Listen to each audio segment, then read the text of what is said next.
Welcome to Business Innovators Radio, featuring industry influencers and trendsetters sharing proven strategies to help you build a better life right now. Hello and welcome to this episode of our show. This is your host, Keith Doherty. Today our special guest is top real estate broker Sue Hertzberg of Coldwell Banker Residential Brokerage based out of Winnetka, Illinois.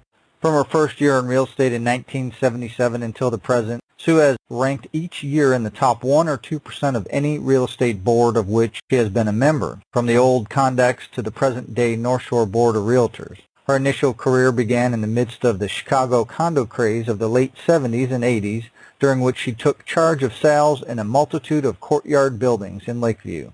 She has been interviewed and quoted in Crain's Chicago, Chicago Tribune, and Chicago Magazine as a market expert on area property and luxury property. She acquired her broker's license, as opposed to salesman's license, years before the state required it. She has worked for 2 city companies and 3 suburban offices and have the reputation of being a broker's broker. Her steady stream of referrals has enabled her to complete over 1,600 transactions. All right, with all that said, Sue, welcome to the show. Thanks very much for contacting me, Keith. I appreciate it. And Sue, if we could start for our listeners, what led you into real estate? Was it something that you always knew you wanted to do, or did you maybe stumble into it? You know, I really stumbled into it. When I was growing up, my parents pushed me into teaching because they thought for a woman that was always something that would provide job security. And so when I went to college, I started with all those courses, and in fact, I got a master's degree in learning disabilities and taught for about 7 years.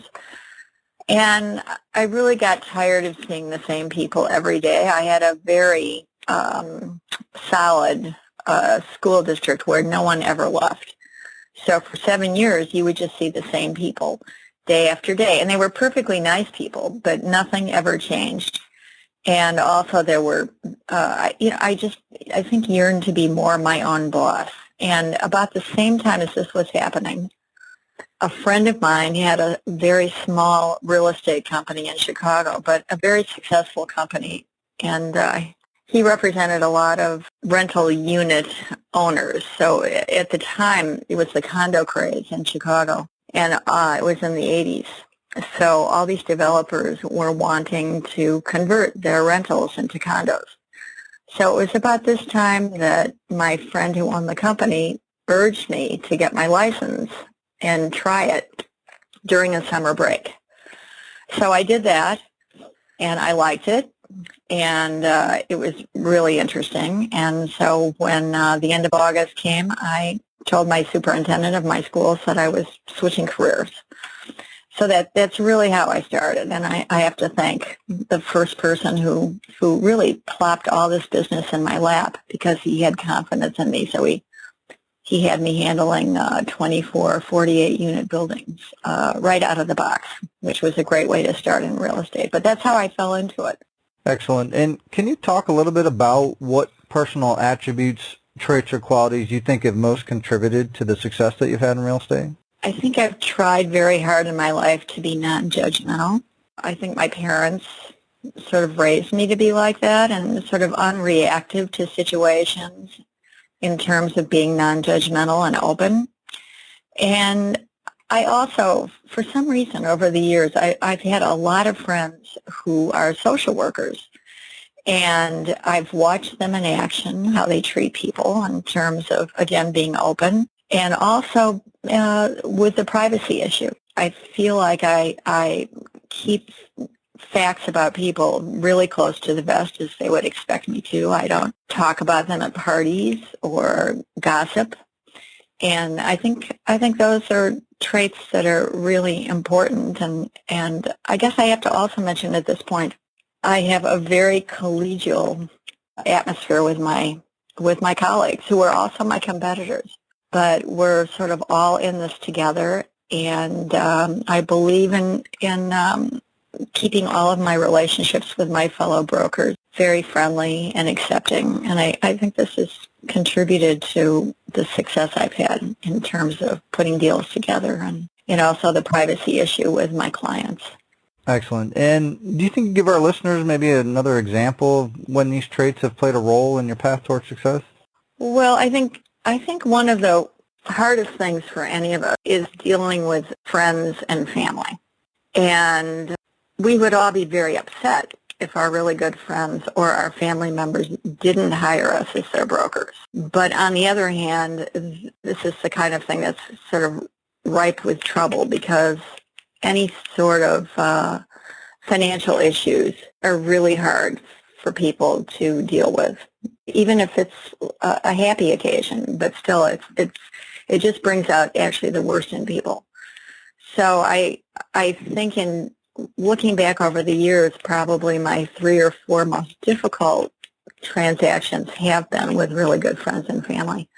And to get through it, it's been very important to be unreactive, accepting, open, never embarrassing someone by recognizing some bad behavior, and of course keeping it private. So those are particularly dicey situations that I think I've been able to get through because of some of my personality traits. And Sue, I think whenever somebody builds a successful business or career, that sometimes the path to get there is filled with bumps in the road along the way. And obviously with your, extensive experience in the industry, can you talk a little bit about some of the adversities and trials that you've had to overcome in order to achieve your goals? I think some of it has to do with time management and actually having a life outside of real estate. So on the one hand, you're interested in building your business. You're interested, I'm interested actually not, believe it or not, in the money. The money's always been nice.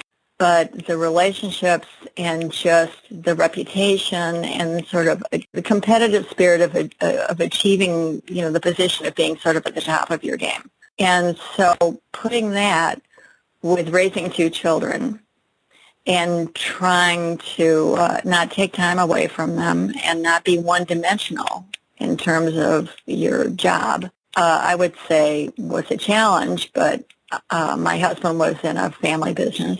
And he worked hard, but he was able to many times have the flexibility to be here for the kids when I couldn't arrange my hours around something.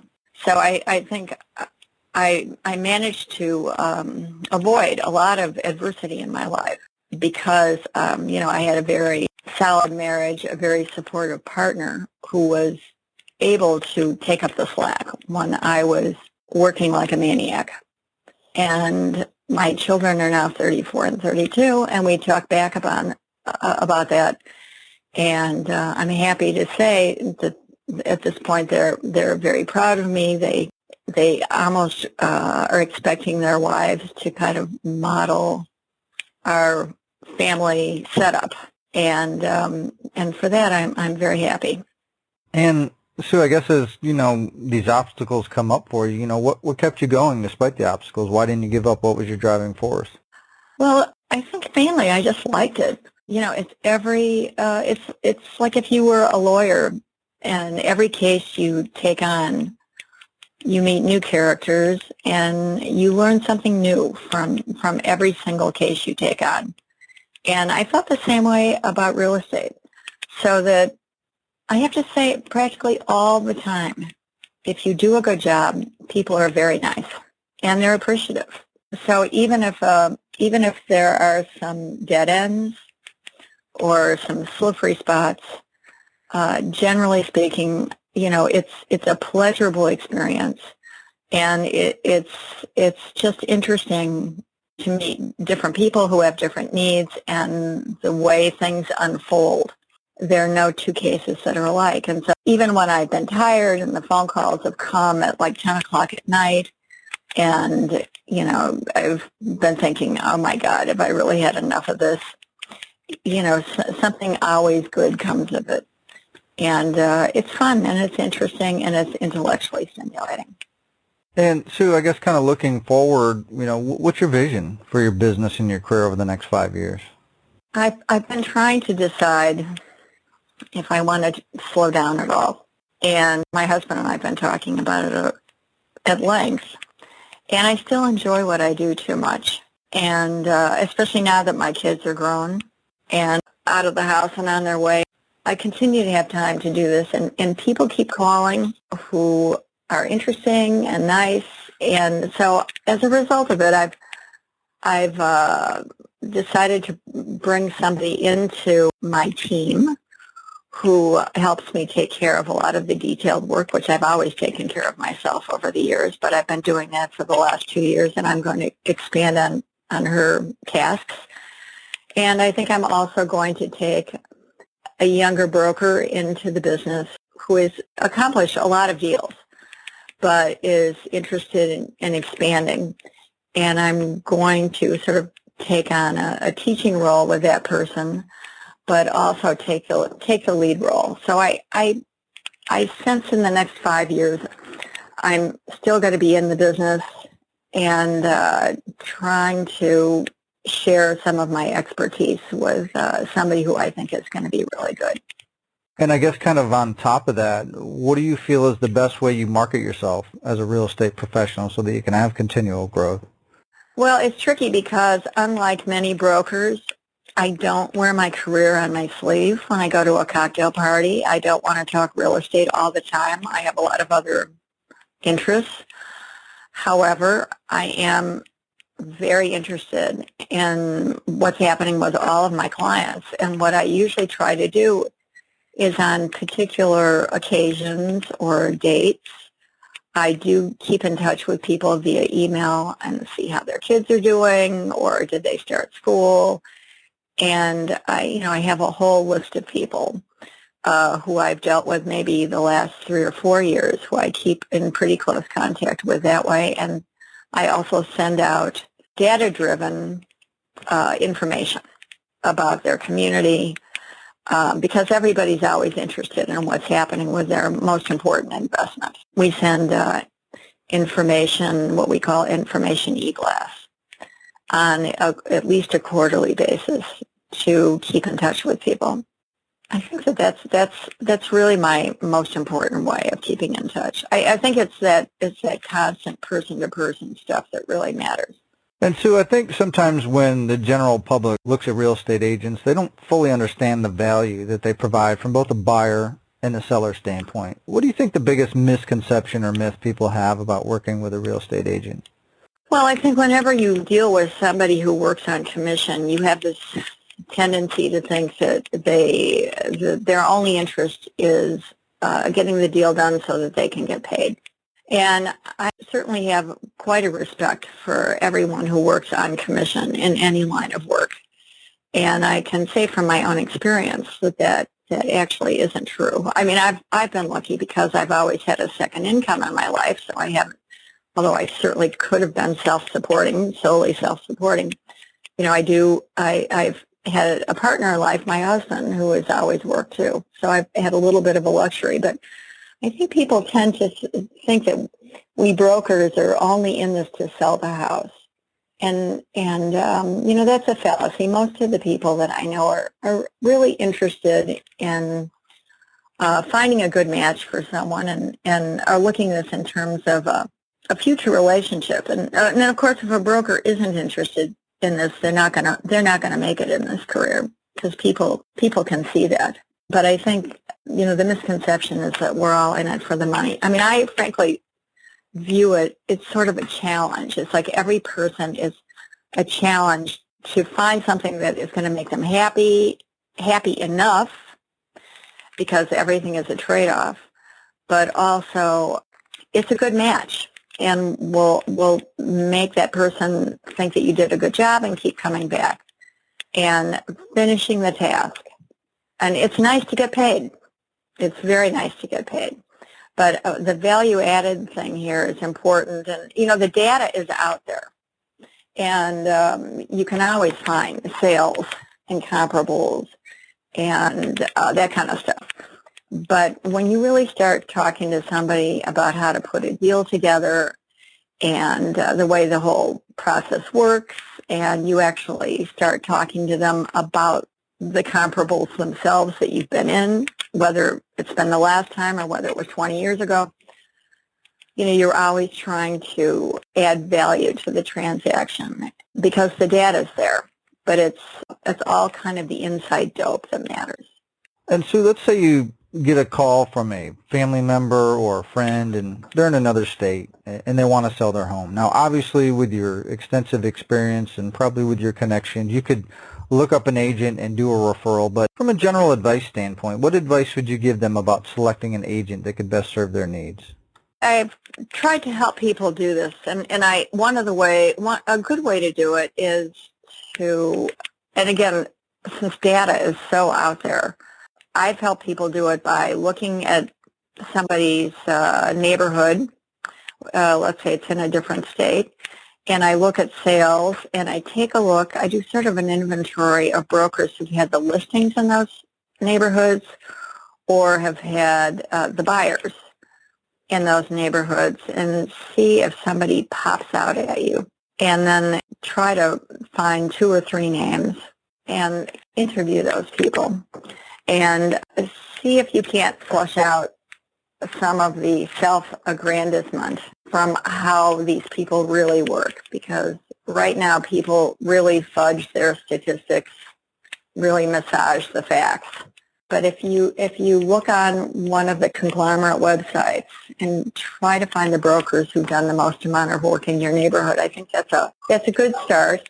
And then, of course, it never hurts to get personal references on some of the brokers that you talk to, although, of course, they're not going to give you the names of anybody who hasn't been satisfied. But still, you can kind of get the feel for how somebody works if you talk to some of their references.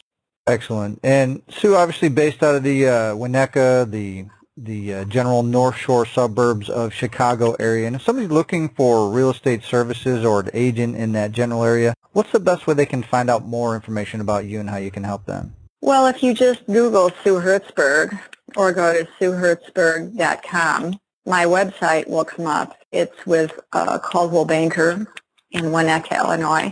And we have about 110 brokers in the office, and many of us cover the whole North Shore, which might be a combination of at least 7 communities, several of which feed into New Trier High School, which is one of the best high schools in the country. But Evanston is also part of our turf. So if you would just go to SueHertzberg.com, my name will pop up. Excellent. Well, Sue, obviously want to thank you for taking time out of your schedule to come here today and share all your professional real estate experience with our listeners. And if you're listening and you want to learn more about Sue, obviously go to her website, like she said. Also below this interview, we'll have a link to her site and any other contact information we have so you can see how she can help you with your real estate needs. So with that said, everybody, until our next show, have a great day, and we'll talk to you soon. Thanks for listening to Business Innovators Radio. To hear all episodes featuring leading industry influencers and trendsetters, visit us online at businessinnovatorsradio.com today.